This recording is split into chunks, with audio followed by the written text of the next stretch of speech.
Madin. Oke, untuk yang terakhir di sesi pertama ini dari Kasmir Kabar dari pendamping PKH Kabupaten Manggarai NTT. Dipersilakan. Selamat siang, Pak. Halo? Ya, selamat siang, Pak. Iya, terima kasih banyak atas kesempatannya. Tadi dari Manggarai NTT, kemudian dari Bima dan dari Dompu. Terkait dengan target untuk yang di Manggarai NTT ya, di mana diinformasikan bahwa ada sekitar 30% orang tua dari data prelis yang diterima itu merupakan PNS, TNI, Polri, dan lain sebagainya. Seperti yang tadi disampaikan oleh Mas Kur di aplikasi, memang kita juga sudah menyediakan informasi bahwa si PM ini masuk miskin atau tidak miskin seperti itu. Jadi kalau memang dia tidak masuk ke dalam kategori miskin, teman-teman bisa pilih tersebut dan akan masuk di sistem secara otomatis. Kemudian terkait dengan orang tua yang masih hidup atau merantau, yang kebanyakan masuk ke dalam kakak keluarga lainnya seperti kakek, nenek ataupun paman dan lain sebagainya. Pendataan ini basisnya adalah kakak di mana si anak itu berada seperti itu. Jadi kakak yang diinput atau nomor kakak yang diinput adalah kakak di mana anak tersebut berada. Kalau misalkan memang dia ada jadi kakaknya nenek atau paman dan kakek tersebut, nomor kakak itulah yang diinput seperti itu. Kemudian tadi terkait dengan pertanyaan dari Pak Amin dari Dompu dan juga terkait dengan foto rumah ya yang harus ditampak atap, kemudian foto anak yang harus difoto pada saat pensurveian dilakukan. Mohon izin Mas Pur, ada yang bisa diinformasikan Mas terkait hal ini? Ya, mohon izin Mas bentar. Mohon izin. Jadi terkait dengan foto rumah yang kita bahas mengenai foto rumahnya dulu ya. Jadi memang pada dasarnya saya sendiri juga melakukan beberapa kali survei untuk geotek itu, kita turun ke lapangan juga. Memang ada beberapa kondisi di mana misalnya rumahnya ada di lorong atau gang sempit, memang nggak akan bisa kelihatan atap rumahnya. Memang itu sangat kami sadari, tapi paling tidak untuk kondisi rumahnya itu bisa kita siasati dengan kita mengambil fotonya dengan sudut 45 derajat. Paling tidak itu ujung ke ujung rumahnya itu terlihat. Jadi mohon izin, ya kita tahulah bagaimana untuk menggambarkan sebuah rumah ini sebenarnya layak atau enggak sih. Itulah kenapa ada larangan mohon izin menggunakan GPS map kamera, bahwa kita nggak kepingin ada elemen apapun, mau teks, mau koordinat atau apapun itu menutupi hasil foto kamera, karena kita ingin memastikan bahwa memang adalah orang ini berhak untuk kita bantu seperti itu. Jadi kita bisa akali fotonya, entah kita mungkin naik di atas kursi atau mungkin kita ngambil sudutnya miring, pokoknya ujung ke ujung rumahnya itu bisa terlihat karena memang gangnya sangat sempit, tidak memungkinkan untuk kita mengambil dengan jarak agak jauh dari rumah. Itu kita bisa ambil dengan teknik sudutnya kita misalnya di pojok paling kanan rumahnya, tapi kita ngambilnya dengan sudut 45 derajat. Itu sudah saya praktekkan seperti itu. Sangat bisa diukur. Mohon izin lah, kita percayalah teman-teman pasti tahu lah, misalnya untuk mendokumentasikan sebuah rumah itu supaya terlihat representatif bagaimana. Ya. Nah, kemudian berikutnya mengenai foto si anak, karena anaknya dalam posisi bersekolah, ini juga memang menjadi kendala ya. Kalau tidak salah kemarin sempat ada pembicaraan dengan tim Direktorat Anak bahwa misalnya memang anak itu tidak bisa ketika bersekolah, apakah memang diizinkan untuk mengambil, ya udah foto anaknya yang ada di rumah itu di mana, ya udah gitu, itu aja yang kita ambil. Tapi itu kembali lagi ke kebijakan nanti dari tim Direktorat Anak bagaimana.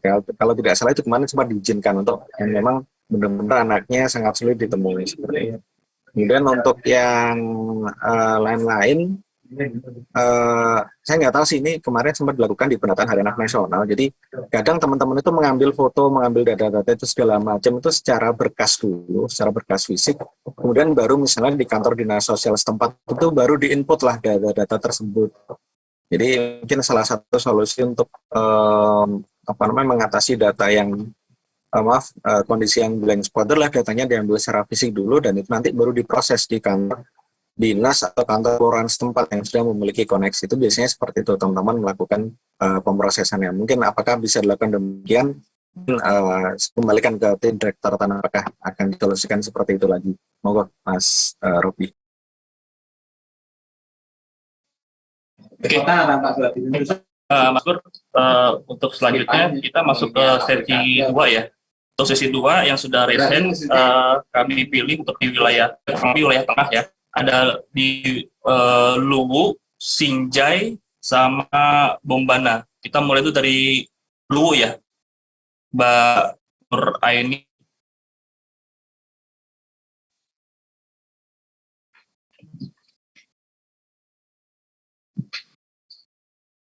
Silakan Mbak Nur Aini, Bombana.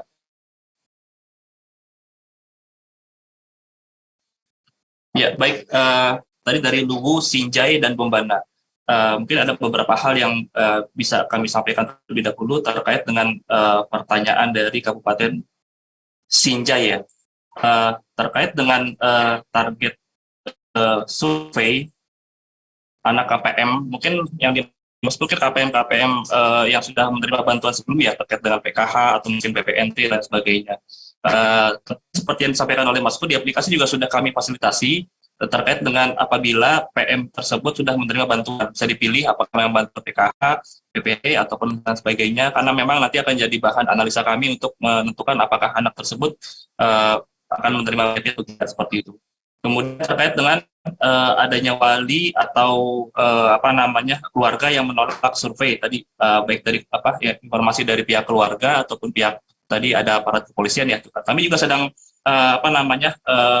menganalisa hal-hal seperti itu. Kalau memang yang hal tersebut juga banyak terjadi di lapangan, kami juga akan lakukan penyesuaian di di sisi aplikasi. Kami juga sedang menghimpun beberapa kendala yang nantinya akan mempermudah teman-teman di lapangan, termasuk terkait dengan adanya wali yang menolak survei untuk pendataan seperti ini. Kemudian terkait dengan share BNBA, sebenarnya kami sudah mempermudah teman-teman untuk tidak menggunakan BNBA secara fisik ya, di download atau misalkan tersedia dalam bentuk Excel dan lain sebagainya. Jadi kami sudah melakukan pengecekan data dalam bentuk data list, jadi teman-teman sudah bisa konsentrasi di maksimal data KPM 200 tersebut yang ada di aplikasi, seperti itu.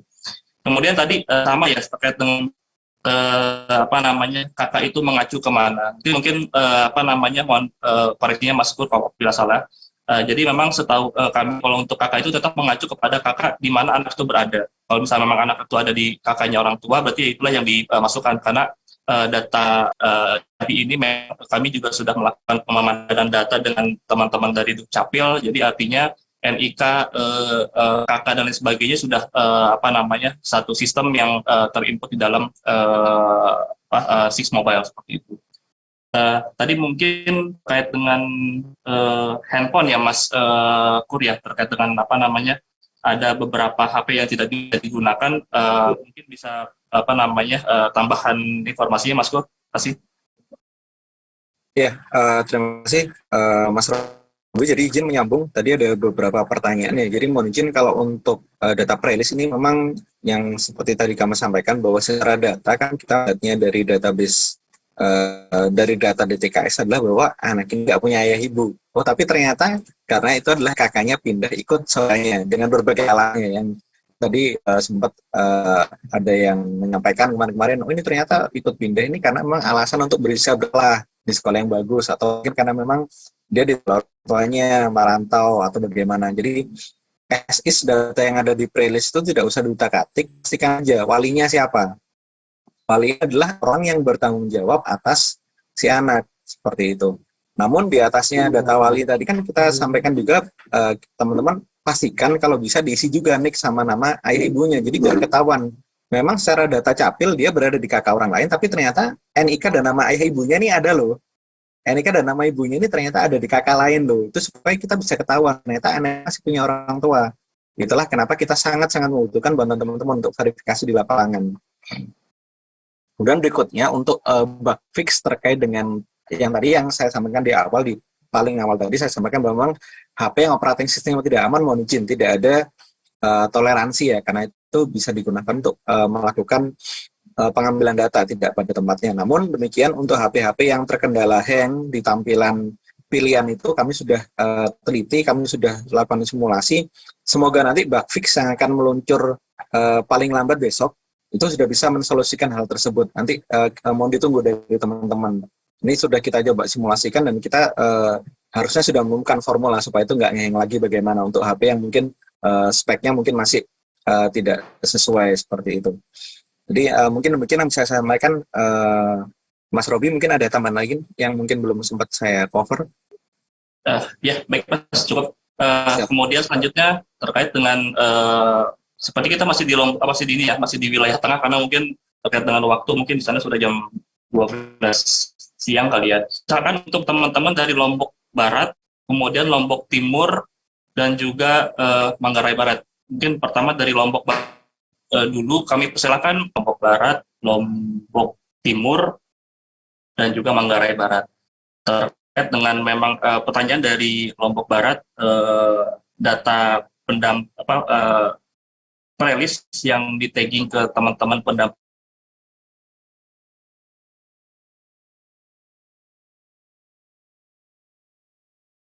teman-teman. Artinya kalau misalkan KTP teman-teman itu masih di wilayah wilayah tersebut, itu akan tertagging data playlist yang ada di wilayah sekitar tersebut. Nyambung tadi terkait dengan bila mana dalam satu desa atau kelurahan itu terdapat satu atau lebih atau dua pendamping yang mendata dalam kabupaten tersebut, sangat bisa dimungkinkan dalam wilayah tersebut populasi sudah cukup banyak. Jadi artinya mungkin dari sistem sudah melakukan pembagian data playlist sesuai dengan data pendamping yang ada di wilayah tersebut sesuai dengan tagging masing-masing.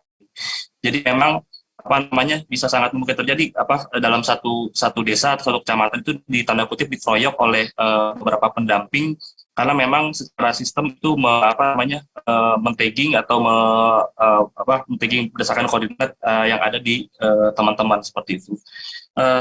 Kemudian juga terkait dengan NIK berbeda, mungkin dari Lombok Barat banyak diskusi dengan teman-teman di Lombok Timur ya, karena memang terkait dengan aplikasi Six Mobile ini kemarin memang kami secara masif melakukan percobaan itu di wilayah Lombok Timur ketika Hari Anak Nasional. Memang kendala-kendala yang ada di Lombok Timur kemarin kurang lebih juga ditemukan juga sama teman-teman pendamping lainnya di beberapa daerah secara nasional karena dilakukan secara masif seperti ini. Terutama terkait dengan NIK yang berbeda. Karena ini seperti yang disampaikan oleh Mas Puri juga kami juga sangat mungkin terjadi bahwa memang data kependudukan atau keluarga target ini tidak padan, walaupun memang secara fisik itu angka, nama, titik, koma itu sudah sesuai, karena memang ada beberapa data dari sistem ngecapil yang diindikasikan bahwa si PM atau keluarga tersebut dia tidak melakukan transaksi selama rentang waktu tertentu seperti itu. Jadi dianggapnya tidak padan, walaupun memang secara nama, secara NIK dia tidak berubah seperti itu ya. Makanya seperti yang dilakukan oleh teman-teman di Lombok Timur, mereka biasanya kemarin itu melakukan konsolidasi dengan teman-teman capil setempat seperti itu. Jadi pada saat melakukan konsolidasi biasa ditemukan memang secara NIK sudah sama, secara nama sudah sama, tapi memang secara aktivitas data ini tidak begitu aktif di data capil, jadi maka dianggap itu tidak padan seperti itu. Ini sangat banyak terjadi temuan seperti itu di lapangan. Kemudian terkait dengan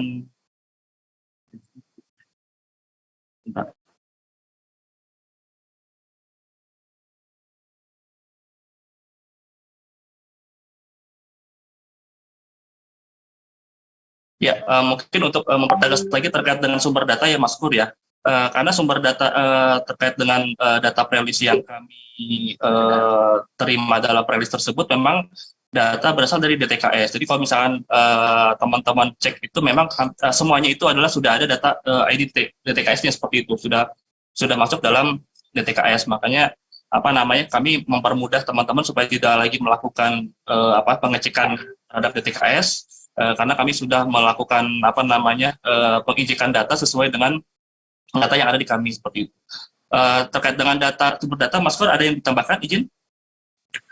Iya, mohon izin Mas Robi, jadi menegaskan, jadi memang data yang kita berikan ke teman-teman yang ada di lapangan, memang pada dasarnya adalah data SE sesuai dengan data kependudukan juga. Jadi bahwa ternyata dideteksi bahwa dalam keluarga itu si anak, artinya entitas kependudukan dengan usia di bawah 17 tahun ini, di dalam data kependudukan kakaknya itu tidak ditemukan komponen ayah dan ibu. Itu yang yang tergambar melalui data Dukcapil, kemudian itu kan dikonsolidasikan dengan DTKS, dan akhirnya makanya datanya orang-orang atau target survei yang dikatakan target survei yatim piatu ini akhirnya kami berikan ke teman-teman. Jadi misalnya ditanyakan sumber data mana yang digunakan untuk ini, berarti ya tinggal teman-teman jawab saja bahwa ini adalah berasal dari DTKS. Kita memastikan apakah benar-benar anak ini yatim piatu atau malah bukan yatim piatu. Apakah cuma pindah kakak saja, terpisah dari kakak ayah dan ibunya. Tuh, jadi sambil melihat pertanyaan yang ada di kanan ini. Kemudian untuk pembagian, jadi kan sekali lagi data di Dukcapil ini kan sebenarnya kita sudah berusaha mengurutkan, kita sudah berusaha sangat-sangat berusaha memastikan bahwa seorang pendamping mendapatkan wilayah yang kecamatan dan desanya itu sedekat mungkin dengan nama wilayah dan wilayah kecamatan dan desa dari si pendamping. Namun demikian tentunya namanya sistem tidak bisa sesempurna itu, apalagi dengan data sekian ratus ribu prelis, dengan data sekian puluh ribu pendamping, tentunya pasti akan sangat banyak kekurangan. Nah, dari situ mohon teman-teman untuk memaksimalkan data yang bisa didata dulu. Jadi misalnya memang tadi ada dengan berbagai macam kondisi yang tentunya sangat bisa dimaklumi, tidak bisa dilakukan survei untuk lokasi-lokasi tertentu, itu nanti bisa teman-teman sampaikan. Terutama ini kan yang punya gawe ke tim Direktorat Tanah, nanti bisa teman-teman sampaikan, Bapak Ibu dari tim Direktorat Tanah, kami sudah lakukan sekian pendataan, sekian ini nggak bisa didata karena kendala waktu dan biaya, itu sangat bisa disampaikan. Dan nanti kita akan masukan untuk strategi bagaimana kita menjangkau yang seperti itu. Kemudian saya bingung sebenarnya mengenai NIK yang tidak sama dengan di lapangan, karena begini, NIK yang pasti harus padan capil itu yang harus dientry teman-teman ketika mengambil data anak yatimnya dari prelis, artinya bukan teman-teman inisiatif memasukkan data anak yatim itu secara mandiri ya. Jadi kan memang kita bisa memasukkan data anak yatim dari prelis, ini kan fokus tugas utamanya teman-teman. Itu kan tidak ada inputan lagi, kita hanya perlu menambahin nik ayah, nama ayah, nik ibu, dan nik ibu untuk kelengkapan data si anak. Sedangkan yang di bawahnya ini adalah data wali. Apakah sampai betul-betul sedemikian hingganya data wali yang berada tinggal satu rumah atau satu lokasi dengan data ini benar-benar nggak padan dengan capil? Jadi misalnya kita udah ngisi nik ayah, nama ayah, nik ayah, nama ibu dan nik ibu, itu udah beran capil, oke, seperti itu. Atau mungkin karena nggak padan, kita kosongnya dengan strip karena memang dia tidak ditemukan, kita sangat sulit menemukan padan datanya. Tapi kan yang di bawah ini kan kita tinggal mengisi untuk data walinya. Data walinya kan orang yang tinggal di lokasi itu. Nah, masa nggak ada sama sekali data dari wali itu? Maaf, apakah sampai benar-benar data wali yang ada di tempat itu sampai nggak padan capil, itu gimana ceritanya? Berarti selama ini mereka mengurus kependudukannya bagaimana? Hak kependudukannya sebagai warga negara bagaimana? Mulai daftar sekolah atau mungkin mereka mendapatkan bantuan itu bagaimana? Jadi mohon dipastikan kalau yang ada di tampilan form anak itu adalah datanya si wali, bukan datanya si anak. Nah, data wali ini kemudian kita pastikan apakah dia itu bisa bertanggung jawab secara hukum, karena nanti apa digunakan untuk pembukaan rekening Bapak Ibu. Misalnya kita nggak bisa dapatkan data wali yang valid, mengurus ke bank pun juga nggak akan bisa untuk kita bukakan rekening untuk si anak, seperti itu. Jadi mohon izin, ya tadi seperti disampaikan, mungkin saya mengutip pernyataannya Mbak Gabriel, memang konsolidasi data dari capil dari daerah ke atas memang sangat lama, tapi kalau nggak kita dorong itu nggak akan pernah terkonsolidasi. Jadi tujuan kita di bawah ini memastikan teman-teman yang kita survei ini mendapatkan hak-haknya semaksimal mungkin. Ya, dengan perjuangan kita mencocokkan, kita cocok nggak cocok ya berarti ini tanggung jawabnya capil daerah untuk mengonsolidasikan data itu ke atas. Jadi mohon untuk sangat dipahami bahwa ini perjuangan kita juga untuk memastikan teman-teman yang kita survei ini mendapatkan haknya dengan semaksimal mungkin. Karena kalau data kependudukannya nggak valid, mereka nggak akan bisa buka rekening bank juga. mereka nggak akan bisa mendapatkan saluran bantuan juga. Mungkin demikian. Jadi kalau misalnya ada yang masih terselek, mohon maaf, cuman intinya teman-teman kita sangat harapkan masukannya. Nanti ada grup koordinasi juga, namun tolong untuk pertanyaan berulang, mohonlah dilihat jawaban dari teman-teman yang tadi mungkin sudah menanyakan seperti itu. Jadi kalau misalnya ini sampai ada yang bilang, loh Mas, tolong turun ke lapangan. Iya, saya juga turun ke lapangan kok Bapak, itu jangan khawatir. Saya mendapatkan banyak cerita, saya mendapatkan banyak pengalaman langsung juga, ikut ke teman-teman yang turun ke lapangan. Jadi misalnya saya sampaikan tadi, Mas Bambang itu lokasinya di kota, memang target surveinya dia lagi ada di kota, 5-10 menit sampai, tapi target, kalau Bapak Ibu tahu, targetnya dia yang tahun kemarin, itu jarak menuju ke lokasinya itu 30 kilo, karena dia lokasi rumahnya di kota, tapi penempatan sebelumnya dia di kabupaten. Di kabupaten itu dia mendampingi teman-teman pejuang muda, sebelum beliaunya sendiri juga ikut mendata. Itu lokasinya 30 kilo dari tempat tinggalnya. Dan 30 kilo itu masih harus jalan ke pelosok-pelosok, di mana mohon izin memang juga banyak tempat-tempat yang blank spot. Dan itu disiasati dengan cara catat manual, nanti kalau sudah sampai di balai desa yang ada sinyalnya baru data-data itu kemudian diinput. Ya, kira-kira seperti itu. Jadi mungkin yang saya sampaikan, mungkin yang sempat teman-teman ingat, mungkin hanya yang bagian 5-10 menit sampainya. Tapi juga ada kondisi di mana rekan saya sendiri, teman ngopi saya sendiri ini juga penempatannya juga nggak terlalu dekat juga dari rumah, 30 kilo, harus mungkin naik kendaraan sendiri ke sana. Dari sana juga masih harus mendatangi lokasi-lokasi surveinya itu di pelosok-pelosok juga, jadi sama. Jadi saya kira sih ini adalah perjuangan kita bersama, dan kita akan sangat-sangat bantu apapun masukan dari teman-teman. Untuk mudah teman-teman, kita akan updatekan program. Jadi tadi misalnya disampaikan aplikasinya masih kurang update, masih banyak yang crash di beberapa TPAP, itu tidak berhenti developmentnya. Jadi mohon izin, sampai mungkin tadi malam jam 10, jam 11, jam 12 malam, saya tetap memonitor aktivitasnya teman-teman, walaupun mungkin mohon izin ya, karena ini pendataan ini terkoneksi dengan server Capil, dan server Capil juga Bapak Ibu tahu semuanya barusan juga dibobol. Itu hanya bisa kita lakukan pengecekan itu mohon izin jam 6 sampai jam 20 WIB. Lepas dari jam 20 saya cek masih banyak teman-teman yang berusaha connect ke teman pendataan, itu mohon izin bukan kita server kita yang ngedown, enggak, tapi server Capilnya yang di down, tidak bisa melayani request kita. Jadi hanya jam 6 sampai jam 8 malam WIB, jam 6 pagi sampai jam 8 malam WIB itu yang sekarang kami coba monitor, dan request itu berhasil masuk. Karena dari Pusdatin, dari Kemensos sudah berusaha ke Dukcapil, kami minta kelonggaran untuk itu, tapi juga memang dari mereka sendiri karena ketakutan terhadap datanya dibobol lagi, itu makanya juga dibatasi gitu. Jadi ya semuanya saling berbenah untuk itu. Jadi mohon izin kalau masih belum bisa maksimal melayani teman-teman. Demikian. Oke, makasih Mas Kur.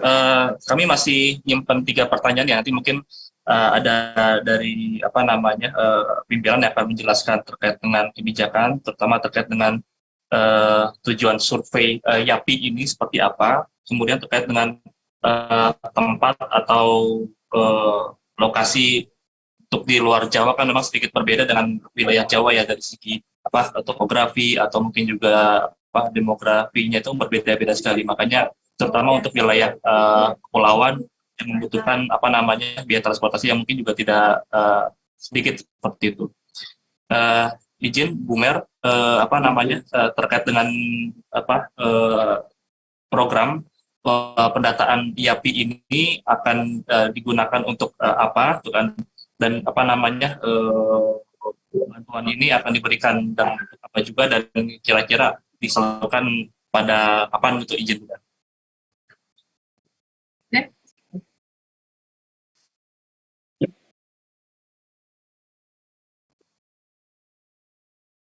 Selamat pagi, Bapak Ibu, teman-teman semuanya. Mohon izin memperkenalkan diri, saya Merada dari Direktorat Anak. Jadi terkait dengan pendataan anak yatim piatu ini adalah program Kementerian Sosial, di mana sebelumnya di tahun 2021 kita sudah mengeluarkan bantuan untuk menyalurkan bantuan untuk anak yatim piatu yang orang tuanya meninggal karena COVID. Dan di tahun 2022 ini, Ibu Menteri Sosial memang meminta kepada Kementerian Keuangan untuk menambahkan anggaran kepada anak yatim piatu yang orang tuanya bukan hanya meninggal karena COVID. Nah, untuk itu kita menggunakan aplikasi Six Mobile yang dibantu oleh semua teman-teman di sini, pendamping dari Kementerian Sosial, untuk melakukan menginput data anak yatim piatu dalam bentuk aplikasi ini. Dan kami dibantu oleh teman-teman Pusdatin untuk mengeluarkan data yang memang sebelumnya sudah ada di dalam data DTKS. Kalau teman-teman bertanya, bentuk bantuan yang akan berikan nanti apa, Bu Mer? Nah, seperti tahun 2021, kita akan menyalurkan bantuan atensi anak yatim piatu ini dalam bentuk uang, tetapi langsung ke rekening anak. Jadi, ada pembukaan rekening anak. Nilainya sebesar 200.000 per bulan dan dimulai dari bulan Oktober sampai Desember. Itu simulasi penganggarannya. Namun kita akan melihat kembali apabila data pencapaian target data ya yang sudah diinput oleh teman-teman melalui Six Mobile ini ternyata anak yapinya lebih sedikit atau lebih banyak dari target yang sudah diberikan oleh Kementerian Keuangan, itu akan kita sesuaikan. Misalnya kalau kurang, misalnya targetnya kurang, berarti kita bisa memberikan 4 bulan atau 5 bulan. Tetapi simulasi pemberian penambahan anggaran adalah untuk 3 bulan. Kegiatan ini pure memang penambahan anggaran ya. Jadi kami juga di Direktorat Anak untuk teman-teman pendamping ini tidak atau saya tidak menjanjikan. Tadi saya mendengar dan pastinya kita ketahui bersama lah sekarang bensin sudah naik, misalnya seperti itu, Bu Mer kan ke sini tidak seperti misalnya di Jakarta enak dekat-dekat misalnya seperti itu. Tapi kalau untuk wilayah timur, saya paham teman-teman pasti ada yang menggunakan transportasi air ya gitu, nyebrang, kemudian ada yang lanjut lagi naik motor seperti itu. Seperti yang sosialisasi sebelumnya kepada teman-teman pendamping Resos pada waktu itu yang dihadiri oleh Pak Suhadi Lili selaku staf khusus Menteri, karena ini sudah merupakan bagian dari tugas fungsi kita sebagai pendamping, kita laksanakan dulu. Nanti tinggal kami di pusat yang memikirkan. Tetapi mohon maaf sekali lagi, kami tidak menjanjikan. Ya. Jadi jangan nanti, Bu Mer udah janji, makasih oh. Saya tidak menjanjikan, tapi kami memikirkan, biarkan kami yang memikirkan, teman-teman berupaya dulu untuk memenuhi tugas fungsi teman-teman, karena salah satunya seperti kita ketahui bahwa tugas pendamping adalah selain melakukan pendampingan kepada KPM atau PM ya kalau di Resos, juga melakukan assessment ya. Kita mengatakan ini assessment untuk KPM atau PM kita yang akan kita bantu seperti itu.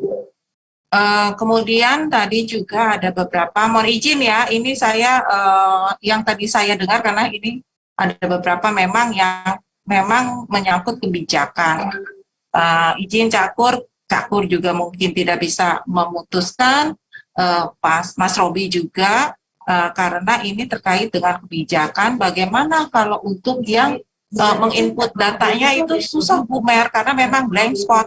Apakah dimungkinkan kita foto terlebih dahulu, kemudian nanti ketika sudah ada sinyal di rumah atau di wilayah terdekat yang ada sinyal, bisa kita input nih fotonya. Gitu. Kembali lagi, sesuai arahan pimpinan minggu lalu, Pak Suhadi mengatakan bahwa ini adalah berbasis aplikasi. Jadi memang pure kita tergantung kepada sinyal. Untuk sementara belum bisa teman-teman menginput yang memang blank spot untuk sementara.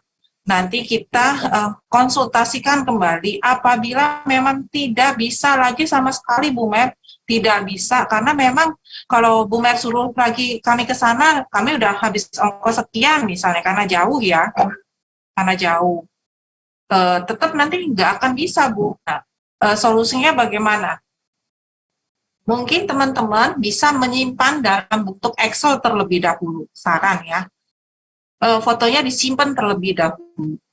Kalau memang sama sekali itu blank spot, tidak bisa lagi diupayakan untuk sinyal ada di situ. Itu akan kita rekap dan nanti akan kita sampaikan ke pimpinan solusinya bagaimana. Karena memang yang kita data yang benar-benar tidak ada sinyal ini memang benar-benar adalah anak yatim piatu yang memerlukan bantuan kita, ya. Jadi jangan dihilangkan, tapi mungkin teman-teman bisa simpan dalam bentuk Excel datanya, fotonya disimpan, karena memang itu tidak bisa diinput di dalam aplikasi. Itu yang mungkin bisa saya sampaikan kepada teman-teman. Jadi bantuan yang akan kita berikan itu ke rekening anak langsung, ke tabungan anak. Mungkin itu Mas Robi yang bisa saya sampaikan. Nanti sambil jalan ada lagi yang ingin disampaikan, saya mendengarkan. Makasih teman-teman.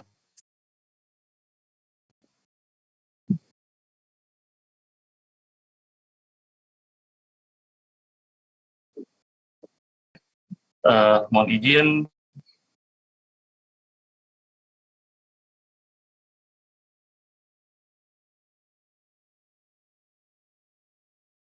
Satu lagi terkait dengan teman-teman yang sudah masuk namanya ke dalam visi untuk mendata, itu memang langsung dipantau oleh Bu Direktur dengan Pak SKN.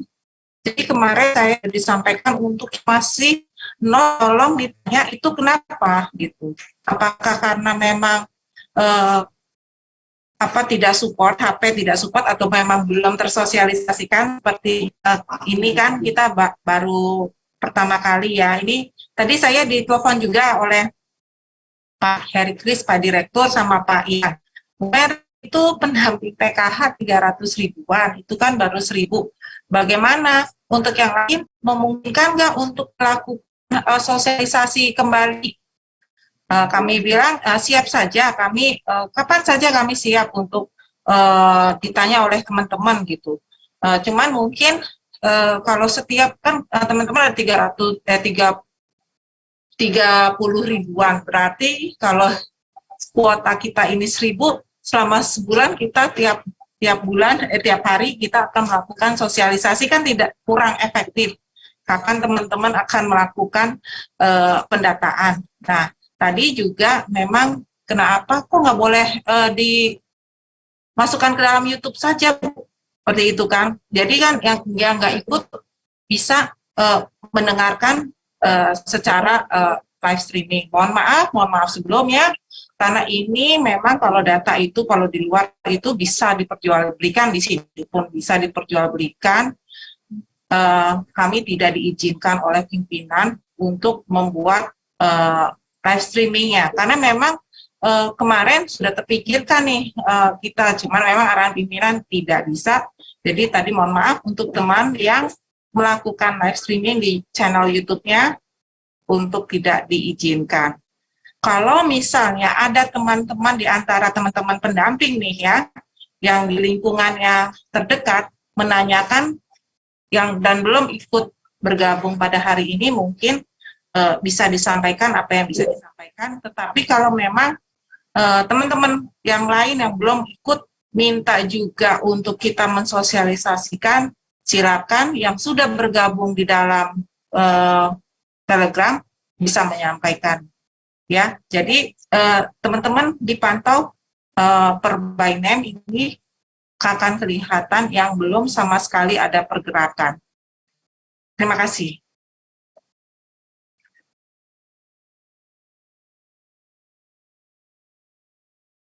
Ya, terima kasih Bu Mer atas tambahan informasinya. Baik, kita masuk ke sesi terakhir untuk teman-teman dari wilayah Barat ya. Tadi dari Yagi Dwi Handika terakhir kami kasih memberikan kesempatan buat Pak Hendri Jatmika ya dari Kabupaten HST ya. Dipersilakan Pak Hendri. Ya, terima kasih Pak. Mungkin kedengaran Pak. Dengar Pak, silakan. Assalamualaikum. Ya, mungkin dari pertanyaan tadi, mungkin dari Hulu Sungai Tengah, Kalimantan ya Pak ya, Kalimantan Selatan. Ini tadi sudah diwakili oleh teman-teman dari kabupaten lain, dari Lok Sumawe tadi. Nah, Assalamualaikum warahmatullahi wabarakatuh. Ya, Waalaikumsalam warahmatullahi wabarakatuh. Baik, sudah ada 4 penanya tadi ya, dari Sukabumi, Malang, Sumawe, dan terakhir HST. Mungkin yang dari terakhir ya, karena memang yang masih fresh terkait dengan jika memang anak tidak ditemukan, itu bisa langsung, justru malah paling mudah sih. Jadi ketika tidak ditemukan bisa langsung klik tombol tidak ditemukan seperti itu. Tapi benar-benar mohon dipastikan sekali, atau mungkin bisa dilakukan cross check 2 kali atau 3 kali untuk memastikan anak ini tidak ditemukan. Tadi yang telah disampaikan oleh Mas Pur, ketika memang sudah diklik tombol tidak temukan, tapi di kemudian hari ternyata ini ada gitu kan, itu akan disulit untuk mengembalikan posisi itu. Kayak dipastikan kembali ketika mengklarifikasi bahwa ini tidak ditemukan, sudah mengcross-check berkali seperti itu. Itu dengan terkait dengan waktu pelaksanaan untuk tahap kedua ini.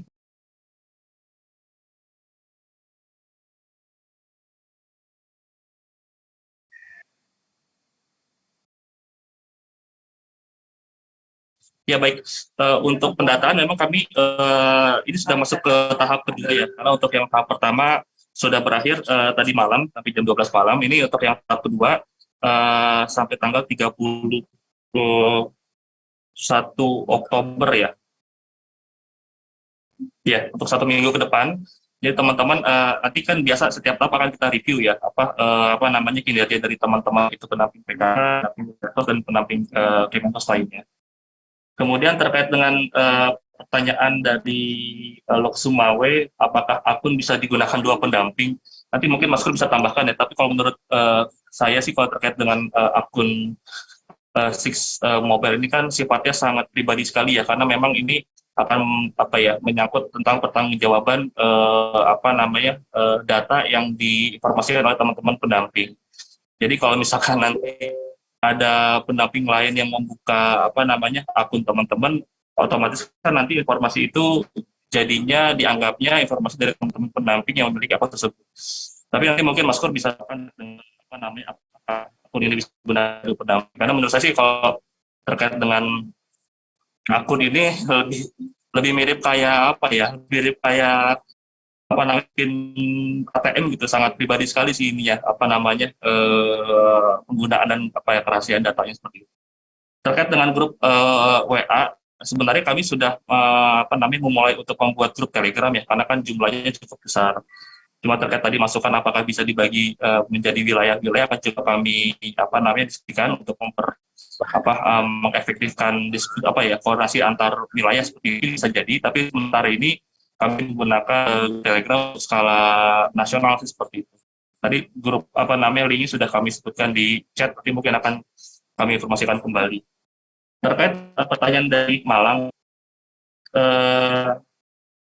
tadi mungkin terkait dengan apakah data di luar Polaris bisa dimasukkan, nanti mungkin Mas Kur juga bisa sedikit ya, terkait dengan data kosong mungkin masih memungkinkan ketika teman-teman itu ketika di tagging itu belum memiliki target prelis, karena memang bisa jadi di wilayah kecamatan teman-teman populasi yang banyak, atau mungkin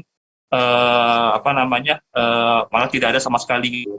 Makanya mungkin bisa jadi belum di tagging, atau memang tidak ada sekali data di wilayah sesuai dengan dapil teman-teman. Jadi pastikan login setiap hari, karena memang siapa tahu memang belum di tagging, jadi artinya teman-teman takutnya karena jarang login, jadinya jadi nggak update seperti itu. Jadi mohon sering-sering login untuk teman-teman yang datanya di kosong seperti itu. Kemudian terkait update aplikasi ya, nanti mungkin secara teknis Mas Pur bisa sampaikan apakah updating aplikasi mempengaruhi kondisi data pre-release atau mungkin data-data yang sudah di survei sebelumnya. Setahu kami sih memang kalau data itu update aplikasi memang terkait dengan beberapa kemudahan yang mungkin nantinya akan berpengaruh sama kinerja teman-teman di lapangan. Tadi ada masukan ketika misalkan P-nya itu dia dianggap menolak survei, itu kan akan mempermudah teman-teman ya, jadi teman-teman nggak perlu mengisi lebih dalam lagi informasi-informasi seperti PM yang mau disurvei seperti itu. Izin Mas Pur terkait dengan beberapa pertanyaan teknis seperti misalkan tadi updating, terus apakah data non-release bisa dimasukkan, kemudian apakah bisa digunakan oleh dua pendamping, mohon arahnya Mas Pur. Terima kasih.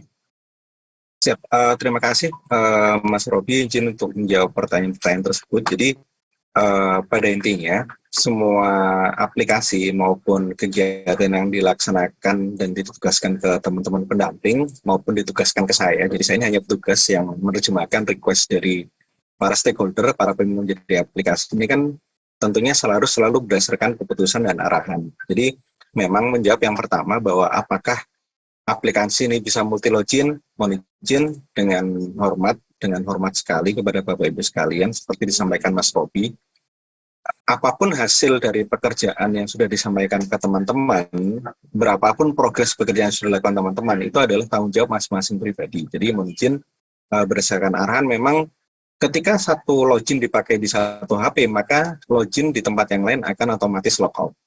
Itu adalah keputusan yang disampaikan ke saya bahwa ini adalah memang harus merupakan tanggung jawab masing-masing dari, dan bahkan username dan password itu siogianya itu tidak boleh di-share ke siapapun. Itulah kenapa untuk masalah riset password sekarang sudah tidak kolektif, kita sudah fasilitasi teman-teman untuk melakukan riset password secara pribadi, sehingga yang dapat emailnya ya emailnya teman-teman sendiri nanti yang mendapatkan password tersebut. Demikian pula misalnya tadi ditanyakan mengenai monitor progress Korkap atau Korkot untuk teman-teman yang ada di bawah lingkup koordinasinya, mohon izin belum ada arahan dari pimpinan terkait hal tersebut. Namun apabila memang dari teman-teman Korkap atau Korkot sudah berhasil berkoordinasi dan dari pimpinan kemudian menugaskan hal tersebut ke kami, ya tentunya pasti akan kami siapkan. Demikian untuk yang progress monitor untuk Korkap dan Korkot.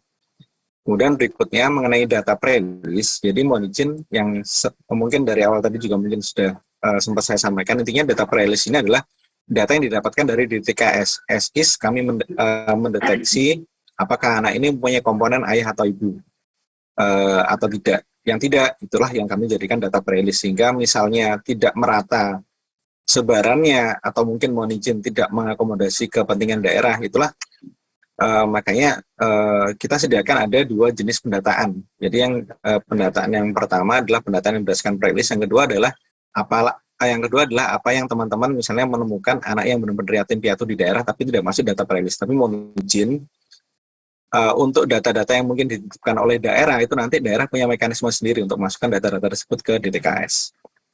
Kemudian berikutnya mengenai sebaran data tidak merata, tadi seperti kami sampaikan bahwa memang akan sangat berbeda SIS dan DTKS yang sudah kami padankan dengan Capil antara satu daerah dengan daerah yang lain. Jadi misalnya teman-teman yang bertanya misalnya kita tidak mendapatkan data penugasan sama sekali, mohon izin, itu ada dua kemungkinan. Yang pertama memang seperti disampaikan Mas Robi, mungkin di daerah tersebut itu sangat sedikit rasio pembagian antara petugas dengan targetnya, atau yang kedua teman-teman udah yakin datanya teman-teman yang ada di direktorat itu sudah valid, karena kalau pendamping yang datanya tidak valid tidak akan diberikan penugasan. Validitas ini meliputi apakah memang data kependudukan dari Bapak Ibu sekalian sudah terupdate ke Capil, kemudian penugasannya apakah juga sudah benar di situ, dan misalnya mohon izin tadi sempat ada menyinggung mengenai aplikasi EPKH, ya mohon izin kami tidak bersandar kepada data tersebut. Data yang ada terakhir ini adalah data dari pendamping sekalian yang dibuat oleh direktorat, kemudian diolah oleh Pusdatin bersama dengan tim dari staf khusus menteri untuk melakukan pemetaan. Teman-teman ini ditempatkan di mana, dan penempatan ini pasti akan sangat bergantung dari data balikan Capil. Jadi kita store NIK ke Capil, NIK-nya Bapak Ibu sekalian, NIK itu akan kembali dalam dua bentuk. NIK ini nggak valid, NIK ini terdeteksi punya orang lain, atau NIK ini benar-benar punya Bapak Ibu sekalian. Jadi antara valid atau nggak valid. Kemudian kalaupun misalnya valid, kita akan mengambil data dari Capil, orang ini berdomisilinya di mana. Demikian. Jadi mohon izin untuk itu dipastikan. Jadi jangan-jangan misalnya Bapak Ibu tidak mendapatkan penugasan itu bukan karena nggak ada data dampingannya, tapi karena data Bapak Ibu dianggap nggak valid sebagai pendamping. Nah itu akan mohon izin akan sangat berpengaruh terhadap bagaimana kita mendistribusikan datanya. Jadi hal-hal mengenai pengumpulan data, jumlah total data yang disurvei, kemudian distribusinya itu semua di bawah supervisi oleh mohon izin Bapak Suhadi selaku dari staf khusus dari Ibu Menteri. Seperti jadi kita tidak mungkin tim teknis melakukan pengolahan data ini tanpa melalui izin dan supervisi dari beliau. Jadi mungkin demikian yang bisa saya sampaikan, Mas Robi. Mungkin ada pertanyaan yang terselip belum saya jawab. Iya, terkait dengan updating, Mas, apakah sudah di updating, apakah berpengaruh terhadap kondisi data prelis yang sudah didata seperti itu? Update aplikasi. Siap. Jadi mohon izin Bapak Ibu sekalian, kalau ditanyakan apakah updating itu berpengaruh sama data, enggak. Data itu selalu setiap kali Bapak Ibu login itu ditarik secara real time. Jadi apapun versi aplikasinya harusnya datanya akan tetap sama. Namun updating ini berpengaruh terhadap mungkin fasilitas-fasilitas atau mungkin fitur-fitur yang ditambahkan di aplikasi untuk mempermudah kerja Bapak Ibu sekalian ataupun untuk memperbaiki bug-bug yang mungkin kami temukan selama aplikasi ini dipakai. Demikian. Baik, Mas, satu lagi mungkin kelewat terkait dengan data non prelis ya, karena memang arahan pimpinan memang kita memprioritaskan untuk memvalidasi atau melakukan assessment terkait dengan data yang ada di prelis ya, karena memang jumlahnya yang cukup banyak. Tapi memang ada beberapa kasus tertentu pada saat pendataan mungkin teman-teman pendamping menemukan beberapa PM yang bisa dimasukkan ke dalam aplikasi. Apakah itu memungkinkan, Mas Kur? Izin? Iya, mohon izin. Mas Robi, jadi tadi mungkin sempat kita demokan kan yang untuk data prelis ya. Namun demikian di bawah itu ada satu menu lagi untuk data anak yatim yang non prelis, mungkin bisa dimasukkan di situ dengan catatan bahwa kita pasti dulu kita menginputkan dana itu nanti ada balikan. Yang pertama, apakah data ini pada DTKS? Kalau pada DTKS berarti tinggal lanjut, tinggal mengisi kuesioner dan selanjutnya belakang. Kalau misalnya nggak pada DTKS, kita pastikan dulu data anaknya ini pada Capil dengan mengisi form yang hampir sama dengan form wali, kelengkapan mulai NIK, nomor KK, nama anak, dengan data lain yang dibutuhkan untuk pembukaan rekening itu nanti harus direkam semua. Baik, terima kasih, Mas Kur. Mungkin ini arahan dari pimpinan, ada satu sesi tambahan lagi hanya untuk 2 orang, izin. Kami persilakan kepada Ibu Istinda dari Kota Pekanbaru dan Pak Nanang Suryansah ya. Dari tadi ya, anak yatim itu memang kami di aplikasi sudah mau fasilitasi juga, Bu. Jadi memang ada keberadaan anak yatim itu bisa jadi di dalam lembaga atau di dalam keluarga. Makanya kalau untuk kasus-kasus anak yatim yang di luar keluarga dan memang dia berada di katakanlah panti, itu bisa dipilih menu untuk anak yatim dalam lembaga. Ya, terkena deadline dan sampai kami sebenarnya sudah masuk ke dalam masa pendataan untuk tahap 2, di mana tahap 2 ini akan dimulai pada hari ini. Nanti kami akan bersurat ke teman-teman dan ke dinas ya, termasuk juga ke Direktorat Jaminan Sosial terkait dengan pendataan untuk tahap ini. Jadi kami akan melakukan pendataan sampai hari Minggu itu kan, nanti kita akan review lagi setelah setelah data masuk, kami akan laporkan kepada pimpinan dan juga akan kami sampaikan juga kepada teman-teman untuk progress reportnya seperti itu. Kemudian terkait dengan, ini sebenarnya lebih banyak yang ke depan anak ya, terkait dengan penugasan. Tadi juga sempat disinggung kan, untuk penugasan sudah banyak disampaikan oleh Mas Ko, saat ini kita masih melakukan tagging penugasan itu berdasarkan capil KTP teman-teman pendamping seperti itu. Nanti kami juga akan konsolidasikan untuk bisa di tagging sesuai dengan domisili atau misalkan terkait dengan wilayah kerja. Tapi memang pada awalnya sih memang kami melakukan tagging itu untuk mempermudah teman-teman ya, karena data capil itu kan memang data yang paling update untuk melihat posisi teman-teman berada di mana. Tapi kan ternyata memang ada sistem lain yang menugaskan teman-teman di wilayah yang di luar capil teman-teman seperti itu. Mohon izin terkait dengan tadi pertanyaan dari baru ya, dengan pengertiannya tim dan piatu dan yatim piatu. Mohon maaf sebentar.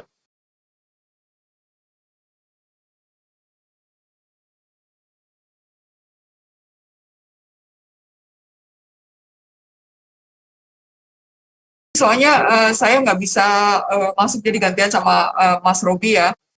Jadi ada di beberapa daerah itu menyebut hanya kata yatim saja. Nah, yatim itu bisa mencakup yatim piatu dan yatim piatu.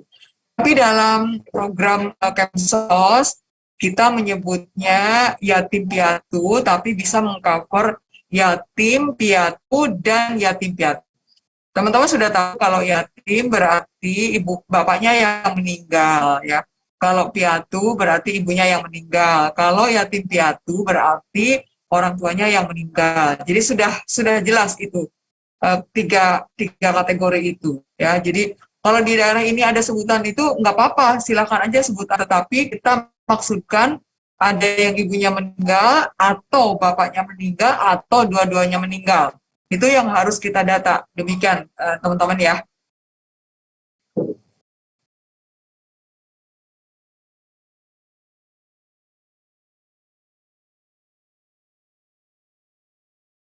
Ya, baik. Terima kasih Direktur atas penjelasan operasional dengan yatim piatu dan yatim piatu yang akan kita gunakan untuk pendataan YAPI ini. Baik Bapak Ibu, untuk waktu di Jakarta bukan jam 11.43, teman-teman mungkin di wilayah timur akan lebih